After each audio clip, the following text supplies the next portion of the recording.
Start over here with Dylan Davis, and then we're going to go to Stephen Means. Ryan, you got to play a lot of younger guys early in this game to get important snaps. I guess first and foremost, an update on Kenyatta, and then second of all, what did you see out of Zion and Jarquez as well, and they're getting meaningful snaps in the first half?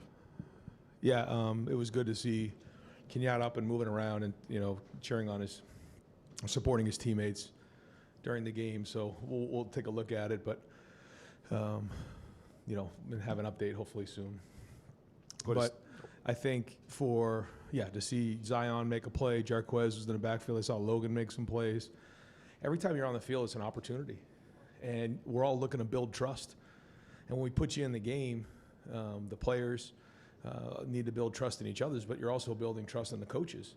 And so, whatever you do with the opportunity, you got to take advantage of it. And I thought the second offense went out there and went down the field. That was a great opportunity to go out there. And Lincoln, after I won't get into the details of the first run,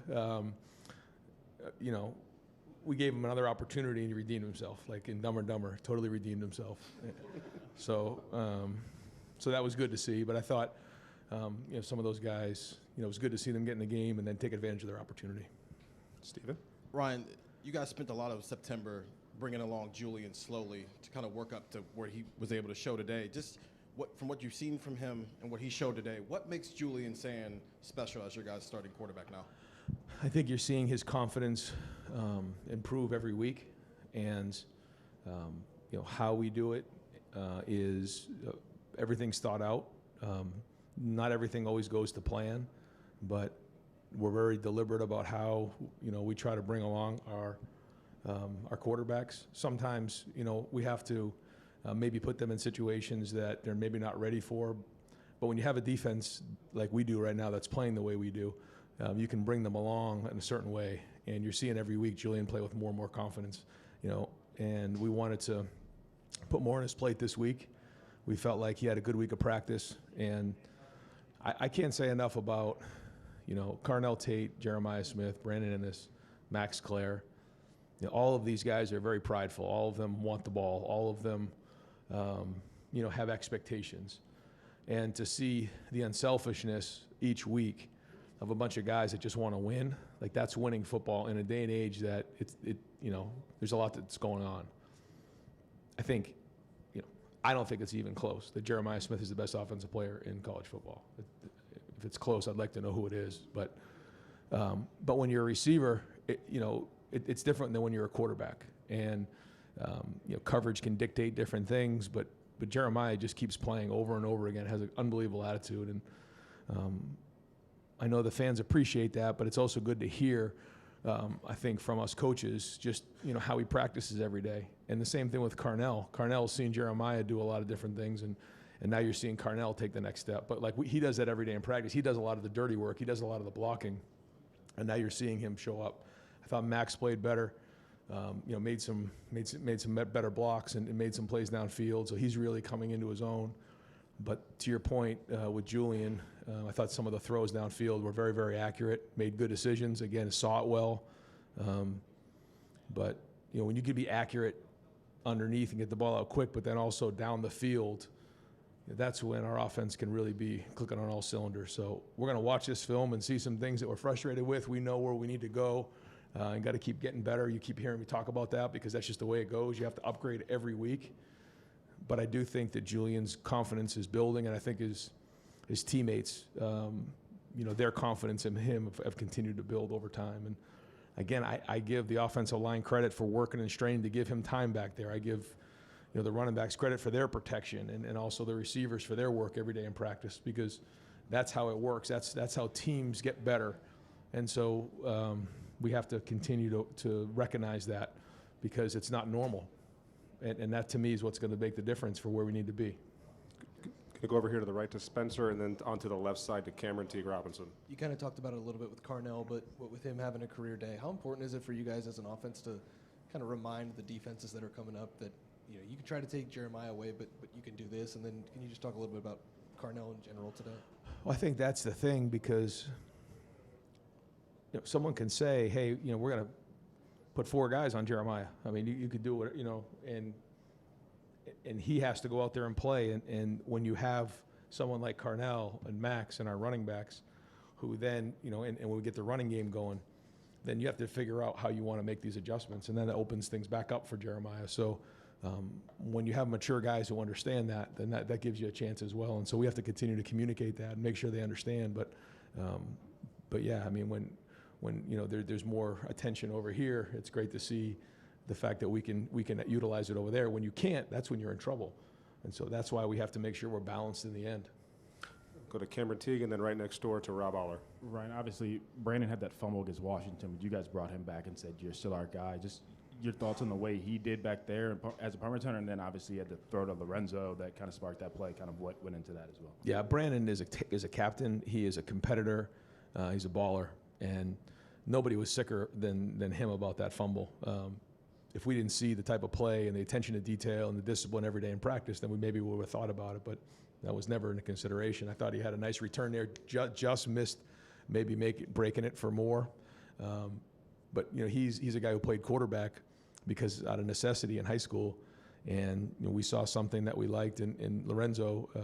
Played wide receiver at Notre Dame, as you know, and so we thought that maybe if we had the right look and the right situation and the right hash, that we could set something up. Doesn't always work the way you draw it up, but it was good to see the guys execute it and put it on the field because when you can use special teams as an advantage like that, and I think it was it just under 40 yards of field position. That's a big return for us. So we got to keep trying to figure out ways to make an impact on special teams, but that was well executed. Just a couple more. Go to Rob, and then over here to Austin. Yeah, real quick follow on that. Is there any thought to saving those kind of plays, or is it put something on tape and let other people have to game plan that? When you put something in, it's like I've done it before. You save it and it never gets run.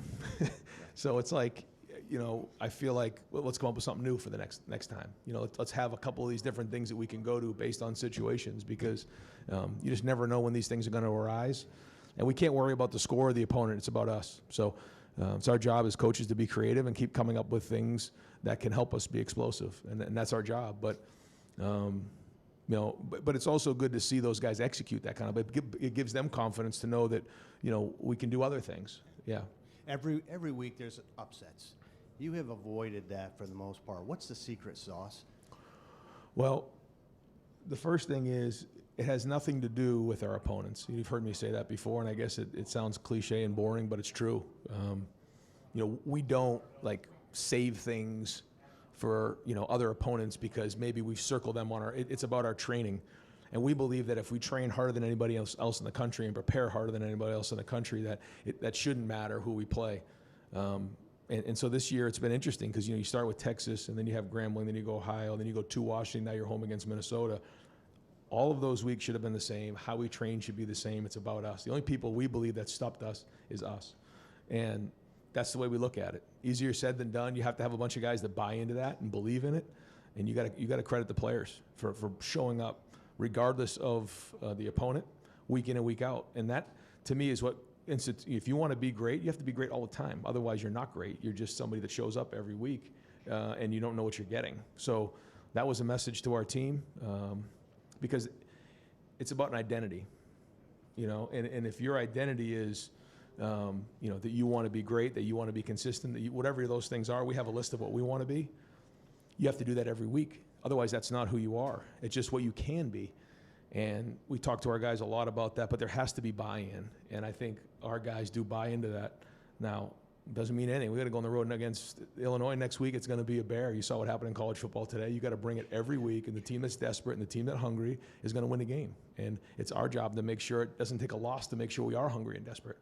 But these guys are still kids, and so you got to keep hammering home. But I do think the confidence is there, and I do think even when you watch their offense kind of drive the ball down the field early, there was still no panic by the coaches, by the players, forced them to 3, and then played great the rest of the game.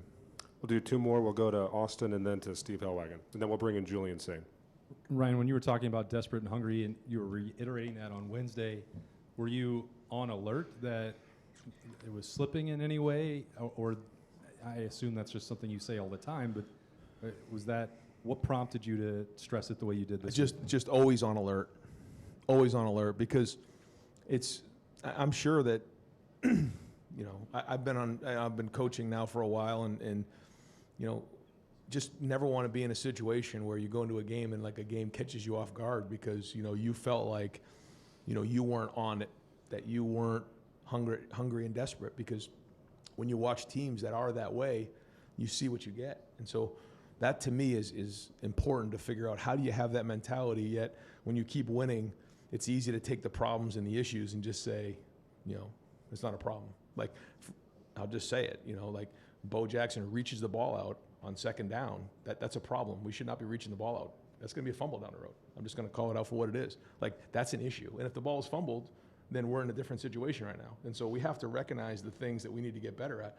The 3rd and 2, Lincoln should have been in the A gap. He bounced it. Like, that's going to lose us a game if we don't recognize how important those things are. I love those guys, but we got to get them fixed. And really, that goes to the coaches. We got to get that straightened out. We got to practice it better. We got to drill it better. We got to hold them accountable. So those are the things that, when you're chasing greatness, you have to be all over, and you got to take them serious. And it can't be after a loss when all of a sudden everybody starts sitting up straight in meetings, or you're gonna get burnt. So, like they say in the Navy SEALs, when you think you got it, you're about to get it, and we're far from where we need to be. So we have to stay hungry every day. We got Lorenzo Styles in the back there, and we'll wrap it up with Steve Hellwagon. Yeah, Coach. The Ohio State notes, not sure you're aware of this, said with your win tonight, you've eclipsed the winning percentage of Newt Rockne, who is the all-time winningest coach percentage-wise in college football history. You don't qualify because you don't have 10 years in yet, but you're on the right path, it seems. Just what do you attribute 7 years of this and where you're at right now? I'm glad you brought that up, because this is the last game I'll ever be coaching at Ohio State. I'm going to hang it up, and that's it. I'm going to do a walk-off right now. I appreciate being a coach here. No, a long way to go. It has everything to do with the players, the coach in this place.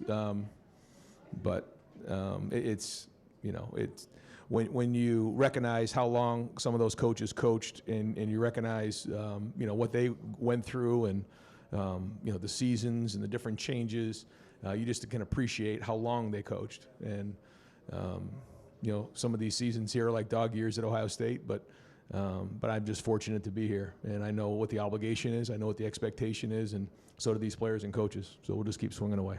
All right, Coach.